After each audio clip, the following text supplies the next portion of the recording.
Uh, Good day, everybody. I say good morning, or good afternoon, or good evening, wherever you might be seeing this video. I've watched with keen interest the political situations in Nigeria and the incident that have unfolded in Nigeria in recent days, especially uh, the launching of General Ibrahim Badamoshi's book, which which unfortunately stated some of the things that happened. Unfortunately, it decided to exclude a lot of other things in that book. The most important thing I think he uncovered is happened to be the the 1993 election, which Basharon MK Abiola won, but unfortunately he denied himself and his co-travelers denied Abiola victory in that election, and this is part of the reason why Nigeria is where we are today.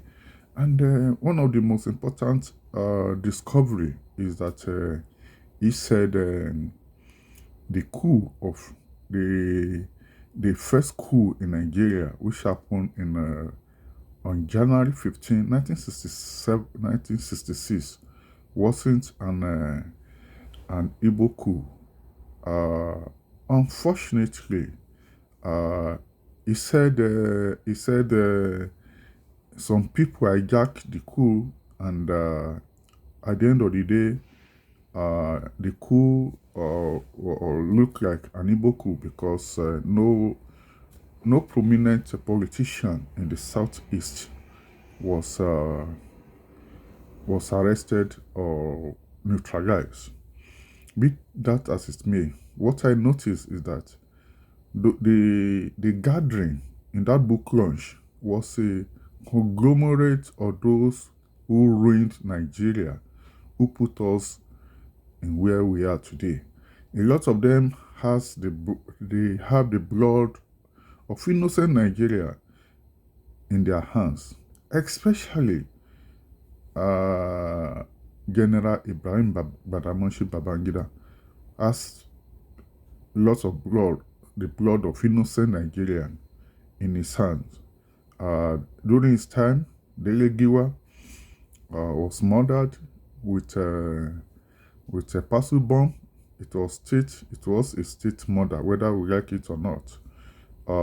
During his time, planes filled with Nigeria army officers suddenly got tired and crashed. Some of us suspected that these are state murders. A lot of things like that. If General Ibrahim Babangida did not annul that election, June 12, 1993 election, Abiola wouldn't have died.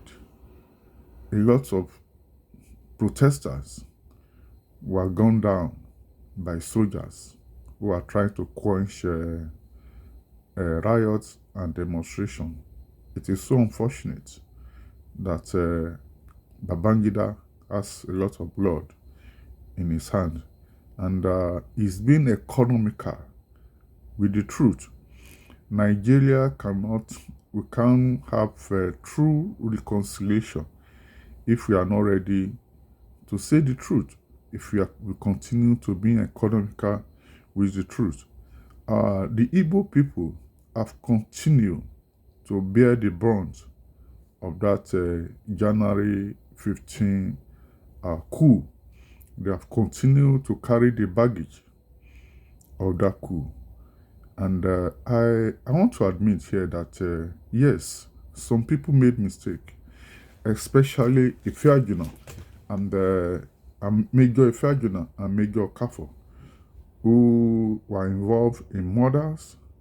And unfortunately, as I've said earlier, Major Ifeajuna and Major Kafo were supposed to arrest the first military head of state, General Guirosi.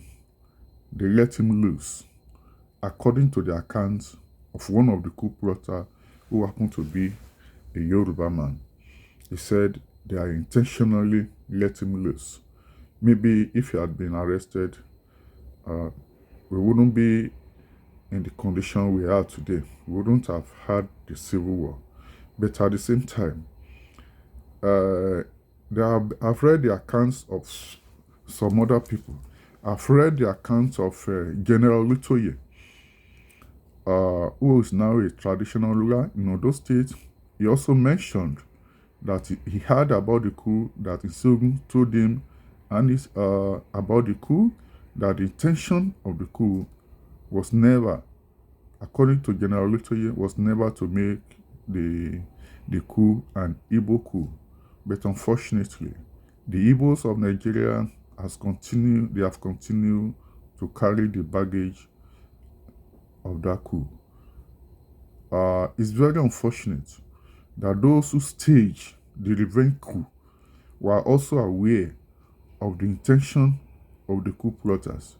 Yes, they made mistake, people were killed, but to me, the revenge coup was unnecessary.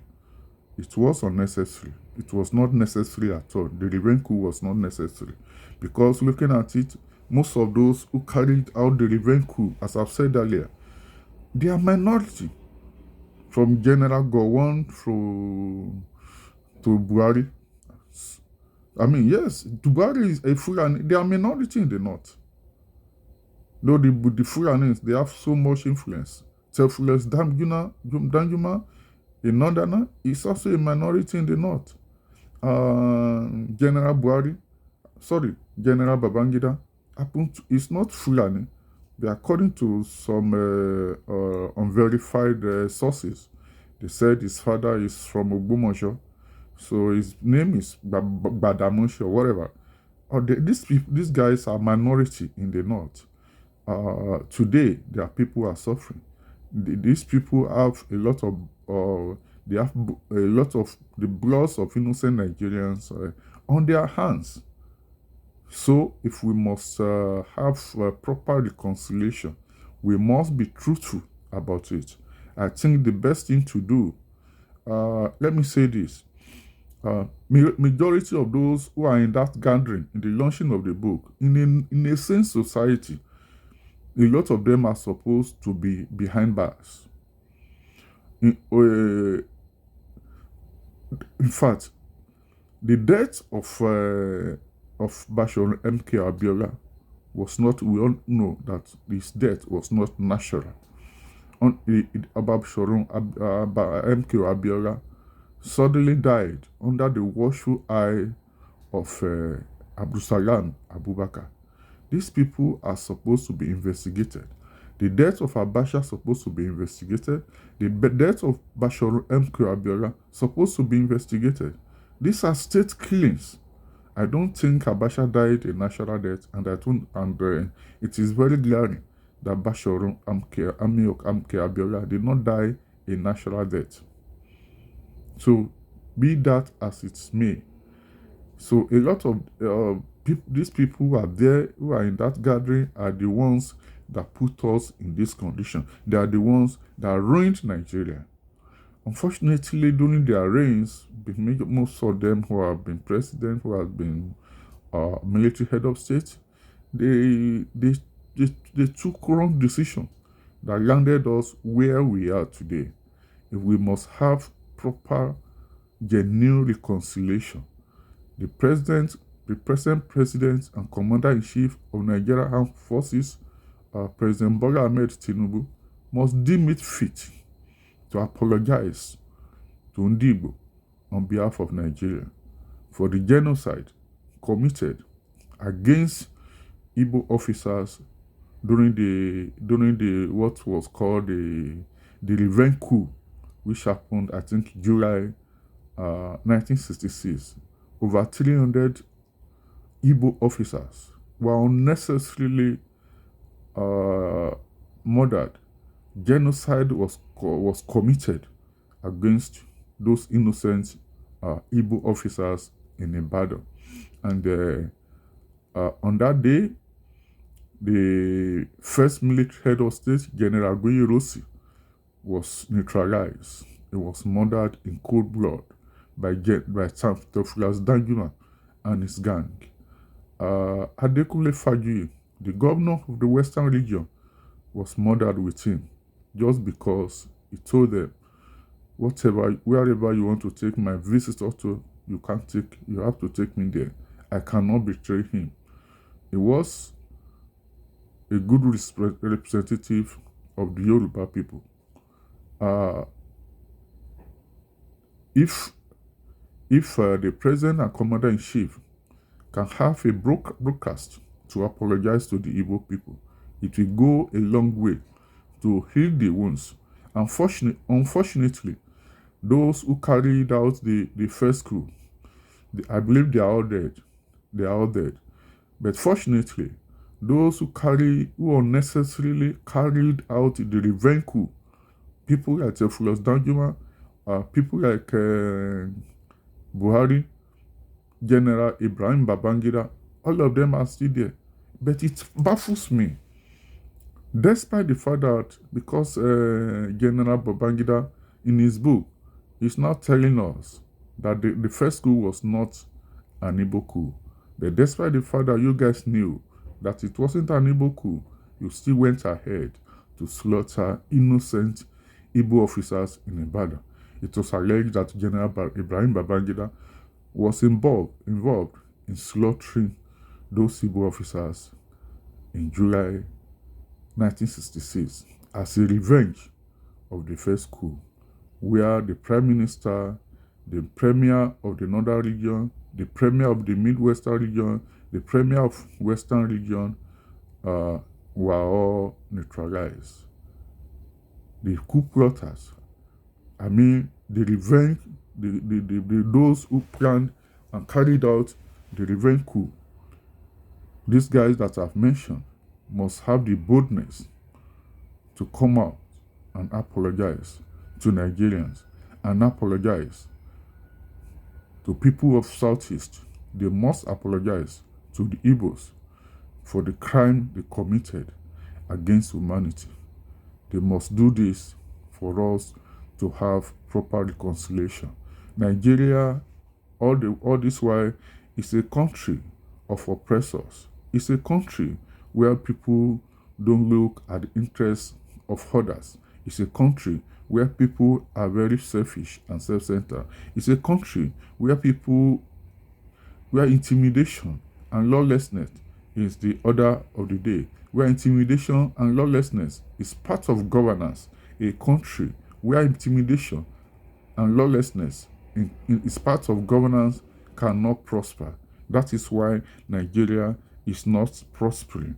If we want Nigeria to prosper, we must learn to do the right thing. We must learn to be our brother's keepers.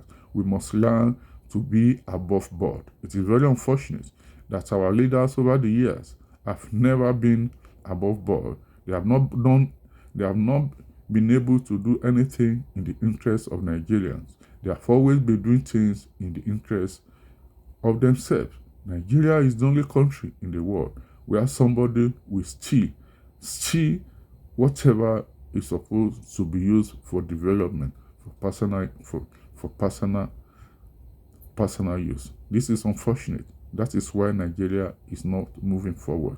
We must, as Yorubas, we have accepted our fate in the death of Bashir MK Abiola. There is nothing. I watched a video where an Igbo guy was accusing our Nigerians, our Yorubas, of not doing anything, despite the fact that the former military head of state, General Babangida, came out to confess that Bashir MK Abiola won the election. I don't think there is any other thing we need to do than we have moved forward. that if we continue to demonstrate from now to eternity, that will not bring Abiola back. The only thing we will get is destruction, and there's no need for us to continue to destroy the legacy of Abiola. If you are, yes, people, they are. It's like those people who attended that book launch. They are just dancing in the market square. We just have to ignore them. But most importantly, the people involved in the revenge coup must have the courage to come out and apologize to Nigerians. They must apologize to the Igbos because they put us where we are today. All along, we have always been unfair to ourselves. This is unfortunate. They made Nigeria an unfortunate country. And in order to change the tide, we must be ready to follow the process. We must be ready to put things in normal, in proper perspective. We must be ready to say we are sorry when we discover we are wrong. That is the best way to go. Thank you so much. God bless.